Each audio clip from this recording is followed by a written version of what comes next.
Till now, in this chapter, we have dealt with various types of diseases, their causes, and how to treat as well as diagnose them. Now, we have reached to the final periphery of the lesson, that is principles of prevention.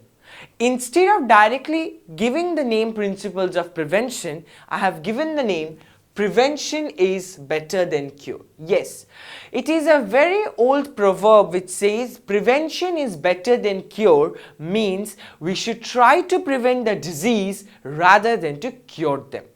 Now you may ask me, sir, why so? What is the need for us to prevent the disease rather than let us get affected from the disease and then get medicated ourselves and definitely get cured? But the answer will be a very concrete one that will make you realize that yes, prevention is much more important and imperative, with the perspective that when you are getting or when you are affecting yourself with any disease, you are not only affecting yourself but all the people around you. Just imagine one night you're having 103-degree fever.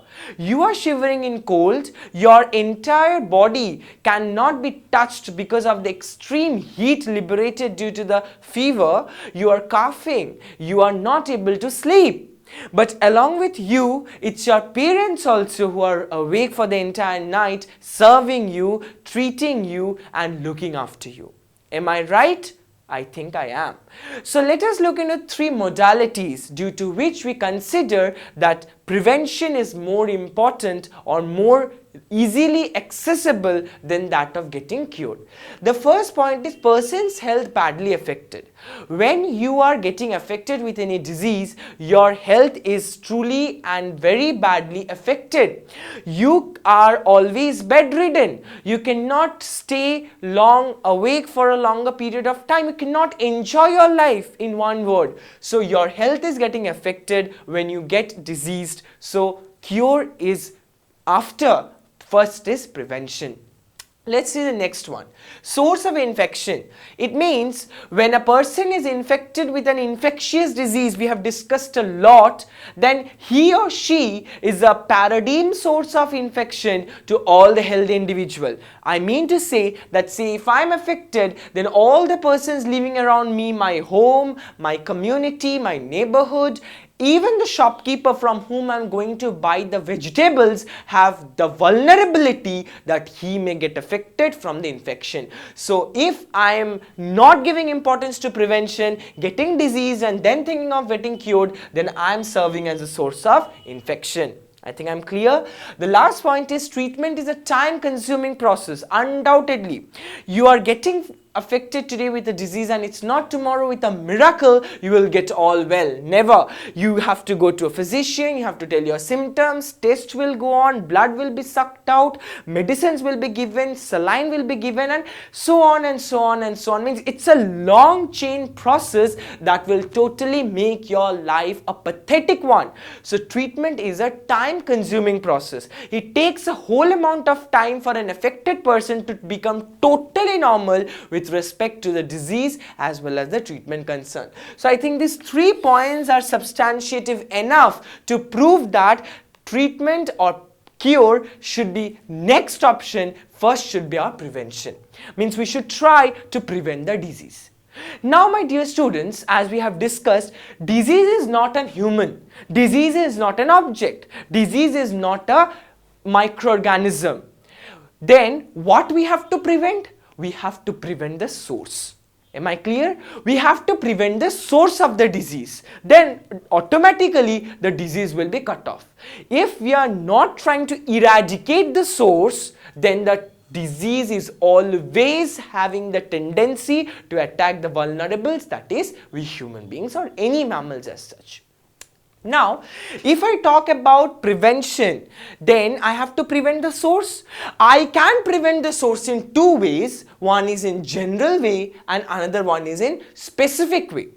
If I talk about a general way, then general mode of prevention lies in the way we are staying in our environment.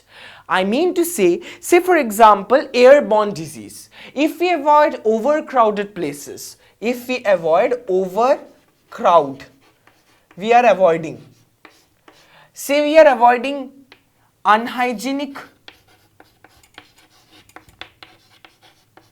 water. We are avoiding. Say we are avoiding dirty environment. Say we are avoiding stale food. So these are all general mode of prevention. Like for preventing airborne disease, we shall avoid overcrowded place. For avoiding waterborne disease, we shall avoid taking water from anywhere. We should have purified water. We should have purified water always, because purified water has the minimum percentage of microorganisms present in them. We cannot totally make a water 100% micro-free, but at least we can make it 99% micro-free. For that we need a purified water.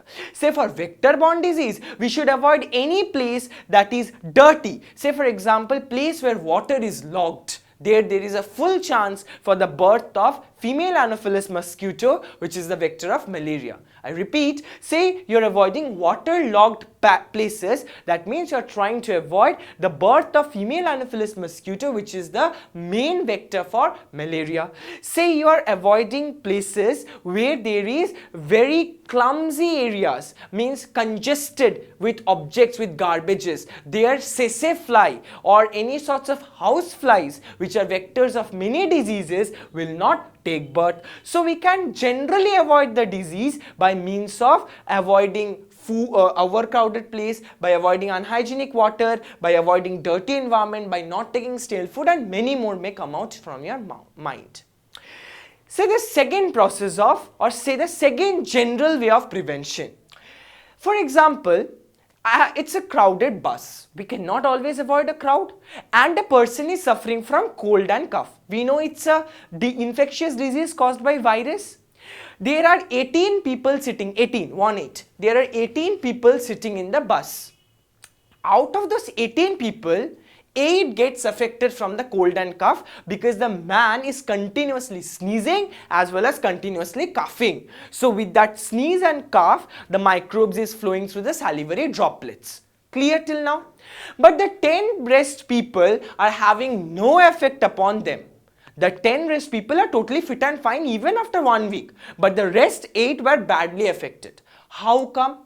Because those 10 people were having a good immune system. Here we come to the most important topic of this chapter, that is immune system. We have digestive system, respiratory system, circulatory system, reproductive system, excretory system. Many body systems are running in our body for having a proper functioning of this human self. But when we talk about the immune system, it is very important. Say the army who are posted at the border of our country, northeast near Pakistan, in the south near Sri Lanka, they are fighting. We say they are our defense. Similarly, this immune system is the army of our body. It is the defense of our body. It stops the incoming microorganisms to get entirely incorporated in our body. How come? The immune system is composed of one of the main components of the blood, that is WBC. We all know blood has one component called WBC, that is white blood cells. Immune system also inculcates or includes the WBC as one of its components. What the WBC does? Any foreign organism entering in our body, any foreign organism entering in our body will be first meeting WBC to fight with it. Okay, a microorganism is entering, any foreign particle is entering, dust is entering. First of all, WBC will fight against it. WBC acts as that shield to fight against the immune system. So immunity is the defense part of our body that helps us to fight with the incoming microorganisms in order to combat the effect of the disease. But what then happens when we really get affected with disease? It's not always that we don't get affected, or we can say those 8 people who got affected with the disease, because whenever there is a war, one wins and one loses. So if the incoming microorganisms are potential enough in their number or in their strength to fight and beat or defeat our immune system, then they will incorporate themselves, then they will exhibit symptom, and then they will make our body diseased. But if immune system can fight and then stop these incoming microorganisms to affect us, then the immune system will let our body get free from the disease. There may be intermediate condition, half of the microorganisms killed and half of the microorganisms alive. At that time, the symptoms manifestation will be more or less. Means amount of degree of symptoms showing or seriousness of the symptoms exhibited is something which is related to that of the number of microbes entering and number of organs affected by those entered microbes. I think I'm clear. So basically, in general way of prevention, we have to remember that immune system is the defense of our body which fights with the incoming microbes and stops it to affect our body. But if immune system loses in the war with the microbe, then definitely the body will be diseased. Now let me tell you that in general way, as we have learned that we should avoid these places in our society, to enhance our immune system we should have a proper diet. We should have a proper diet. Our food should consist of proper amount of protein, carbohydrates, fats, so that the immune system is supported.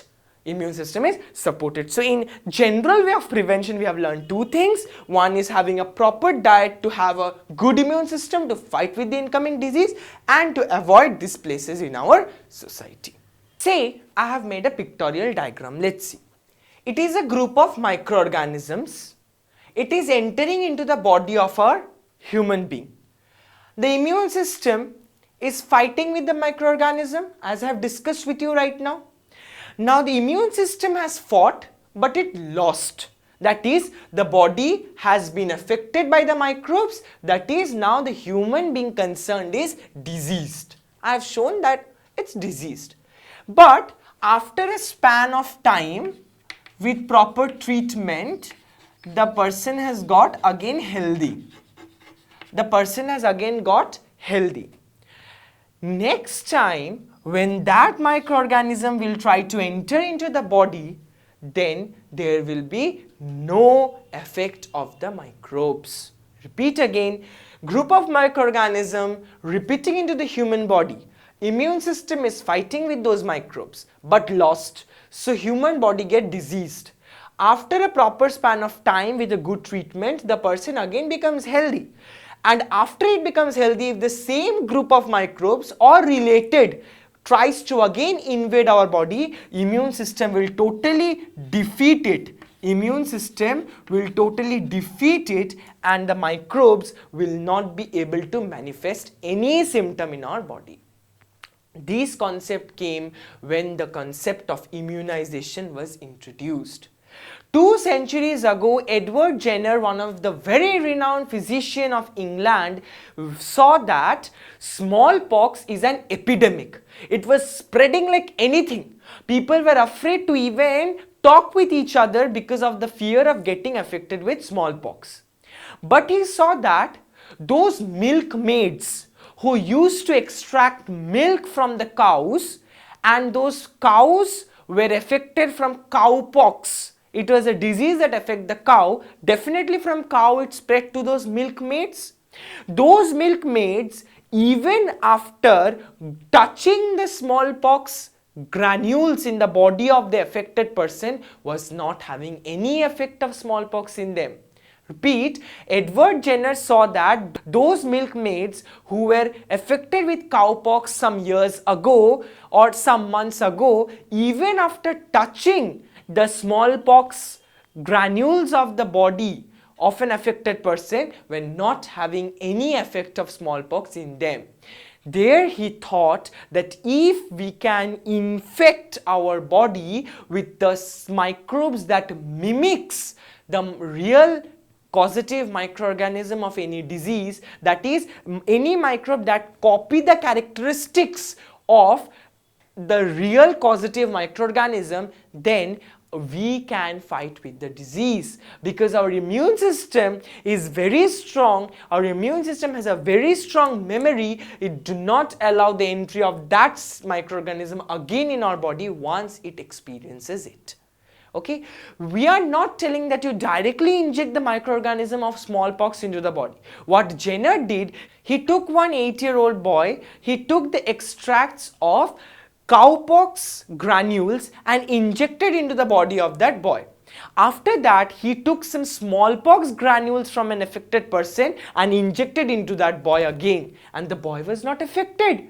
Why? Because smallpox and cowpox are related disease. Once the body has already experienced the cowpox virus, it will have no effect of smallpox in them. That is what is the very charisma of our immune system. The charisma of our immune system is that whenever it encounters a microorganism, it experiences it and stores in its memory, and it will not allow any other microorganism of the same family or related family to affect the body afterwards. And that is the concept of immunization or vaccination. When children are given the vaccine of polio or given the vaccine of hepatitis, that means they are being injected with some microbes that mimics or copies the real causative microorganisms of polio or say hepatitis, and that's why if they get vulnerable to those disease, they will not be affected, and this is a specific mode of prevention. Why this is a specific mode of prevention? Because specifically you are administering those microorganisms for the disease concerned. It's not a general way. The vaccine for hepatitis cannot prevent the effect of jaundice, or the vaccine of polio cannot stop the effect of tuberculosis. That is, they are very specific. Specifically, you are fooling your immune system by administering the body with certain type of microorganism that copies or that mimics the microorganisms of the real causative disease, and this is how you get your body vaccinated and you let yourself totally safe from the disease. And that is why it is recommended that children should be administered with proper dosage of vaccines. They are called vaccines. Those injections that are given with the microbes that mimics the real microbes are called vaccines, and it is a part of immunization, means strengthening your immunity, and that is why children are being administered with vaccines. With this, we complete the chapter, Why Do We Fall Ill? Thank you.